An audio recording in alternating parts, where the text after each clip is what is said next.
Hello friends and welcome to Spilling Studio. My name is Sam and this week we have a few ARE practice questions designed to help you pass your next exam. We have one question per exam topic and a bonus question at the end, so stick around. First up is practice management. Which of the following are considered add services? Check all that apply. Changes to the project schedule, RFI responses to questions that are in the contract documents, rejecting work that does not conform to the construction documents, preliminary estimate of the cost of work, preparation of an alternate bid. Feel free to pause here to answer. The answer is changes to the project schedule, RFI responses to questions that are in the contract documents, and preparation of an alternate bid. Add services are additional services provided by a firm beyond their core architectural design and planning services. These services are often tailored to meet specific project needs, client requirements, or to enhance the overall design and construction process. AIA Document B101 lists supplemental and additional services under Article 4. I have links to AIA Document B101 in the description if you'd like to check it out.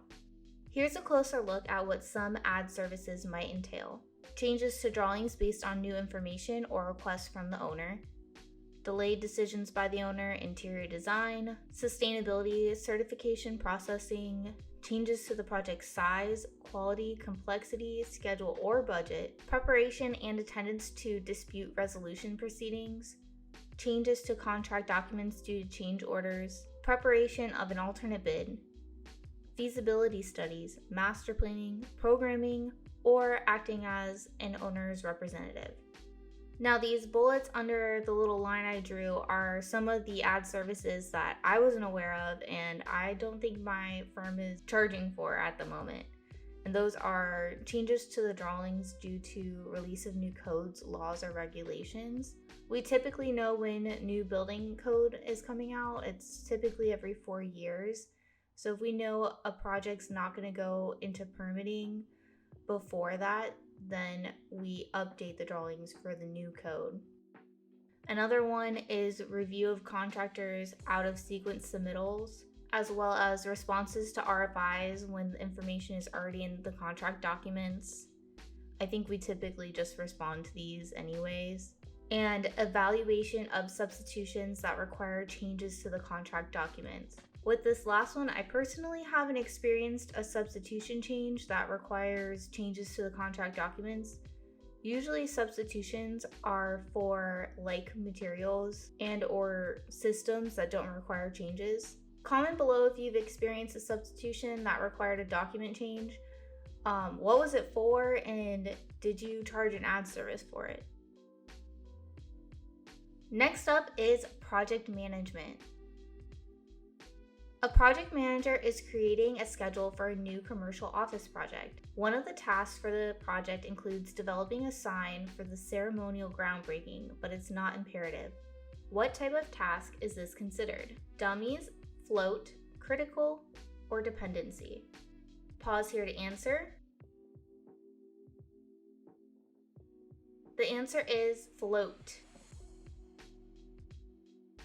Float tasks are not critical and do not affect the final completion date. They have some flexibility or slack. Float tasks may start late or continue longer than scheduled without affecting the project deadline. In this example, creating the groundbreaking poster is not critical to completing the contract documents. The poster is not required to be completed until after the contract documents are completed. That's why this one's considered a float task. Dummies do not represent tasks and have no duration. Dummy tasks are not actual work activities, but serve as placeholders to illustrate dependencies, sequencing, and constraints within the project plan. They are often depicted as dashed lines connecting two or more tasks. Critical tasks must start and finish on time to meet the project's deadline. There is no flexibility. Delaying the start date or taking longer to complete the task will negatively affect the project's deadline. These are very important tasks both in the project design phase and in construction. A dependency tells us the order in which tasks are to be completed. They help establish a logical sequence and constraints that guide the project's timeline. Now on to programming and analysis. Which of the following road layouts follows good standard practice? Image A, B, C, or D? Pause here to answer. The correct answer is A. Designing a site entrance at least 150 feet from an intersection keeps traffic flowing. If vehicles were exiting or entering driveways close to an intersection, then traffic at the intersection would become congested with cars stopping to allow for this movement. This space also allows for larger vehicles such as delivery trucks and emergency vehicles the ability to maneuver in and out of site entrances more easily. It's important to note that the specific setback distance may be varied based on local regulations, the type of road, and the context of the site.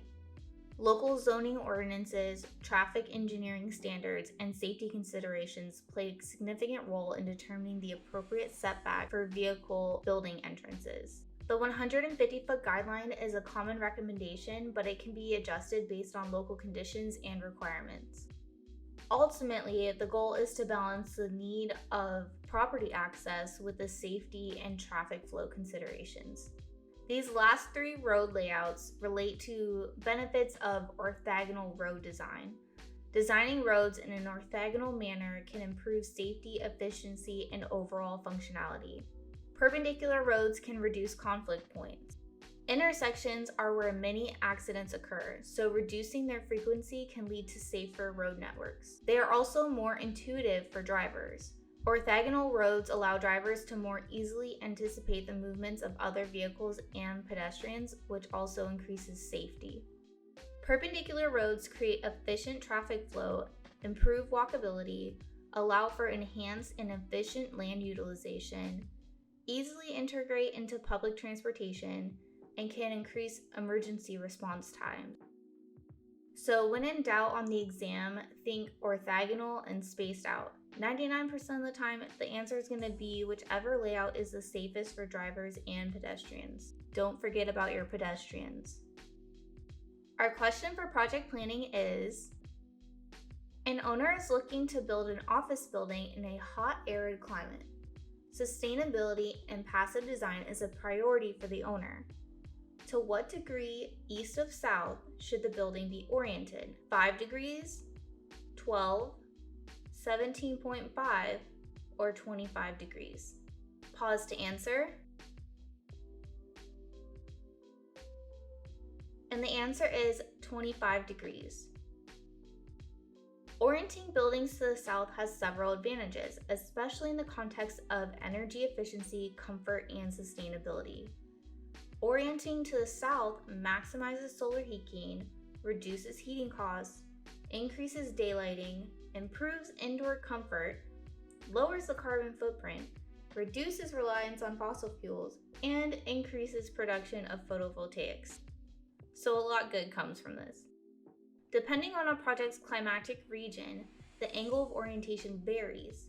For hot and humid, the angle is 5 degrees. For cool, it's 12. Temperate is 17.5, and hot and arid is 25 degrees. For early planning, a general rule of thumb is to orient a building 15 degrees east of south. If you get a general question on the test where they don't tell you where the project is located, then 15 degrees is most likely what they're looking for. I post new questions every week, so please hit that subscribe button to make sure you don't miss out on a video. Now on to project development. Based on the diagram and the wind direction below, which area will experience suction? Check all that apply. Pause to answer. The correct answer is B, C, and D. Buildings can experience both positive and negative pressures from wind on their surfaces due to the complex flow patterns created by wind interacting with the building's geometry. These pressures can vary depending on the shape, orientation, and location of the building. Positive pressure is on the windward side of the building, and on the leeward side and the roof, there is suction or negative pressure. Wind pressure is greater on a building at corners, overhangs, parapets, and any other projections. Next up is construction evaluation. An architect conducts a site visit for a hotel project that is nearing completion. The architect notices the speakers have not been installed correctly as defined in the contract documents. What can the architect do? Check all that apply. Inform the owner and contractor and reject the work. Notify the contractor but accept the work so the project's not delayed. Notify the owner and contractor the work is non-conforming and allow the owner to decide. Pause here to answer. The answer is inform the owner and contractor and reject the work, and notify the owner and contractor the work is non-conforming and allow the owner to decide. This question comes from both AIA document B101 and A101. In all scenarios, the architect must notify both the contractor and the owner. The architect has the authority to reject the work or accept the non-conforming work. However, the owner has the final say in accepting or rejecting the deviated work. If the non-conforming work violates building code or life safety requirements, then the architect must reject the work. If any non-conforming work is accepted by the owner or architect, the architect must document this difference and the contractor must identify this deviation in as-built drawings. Now onto our bonus question. An architect is working on a small house for a new owner. The owner is concerned with safety and security. Which of the following CPTED methods should be used? Check all that apply.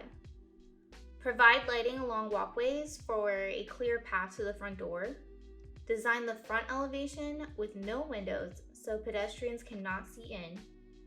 Use landscaping to define property boundaries. Specify a double French door for a clear sight to the front of the property. Pause to answer. The correct answer is provide lighting along walkways for a clear path to the front door, use landscaping to define property boundaries, and specify a double French door for a clear sight to the front of the property. CPTED stands for Crime Prevention Through Environmental Design. It's an approach to designing physical spaces and environments in a way that reduces opportunities for crime and enhances overall safety. When designing a home, several CPTED methods can be employed to create safer and more secure living environments for residents. There are 4 principles to CPTED. They are natural surveillance, natural access control, territorial reinforcement, and maintenance and management. Natural surveillance allows residents to monitor their surroundings and deter potential intruders. It increases the perception that someone's home, making the property less attractive for burglars. An example of this would be providing a glass door, a large window, or something of that sort in areas to allow residents to see who is approaching the property. Access control makes it more difficult for unauthorized individuals to enter the home. Secure doors and windows reduce the risk of forced entry and unauthorized access. This can be done by using doors with deadbolt locks, reinforced window locks, peepholes, or smart doorbell cameras. Territorial reinforcement communicates a sense of ownership and care for the property. It deters trespassing and signals to potential intruders that the property is actively managed and monitored. Territorial reinforcement can be implemented with fencing, landscaping, or other methods of creating an obvious distinction of the property line. Maintenance and management principles emphasize the importance of keeping spaces well maintained and actively managed to prevent crime. Neglected or deteriorating environments can attract criminal activity. Some design strategies to enhance maintenance and management includes regular maintenance, such as ensuring spaces are clean, well kept, and free of graffiti and litter. Community involvement, such as encouraging residents and users of the space to take an active role in its upkeep. And collaborative partnerships, such as fostering partnerships between community members, law enforcement, local government, and property owners to address issues and concerns.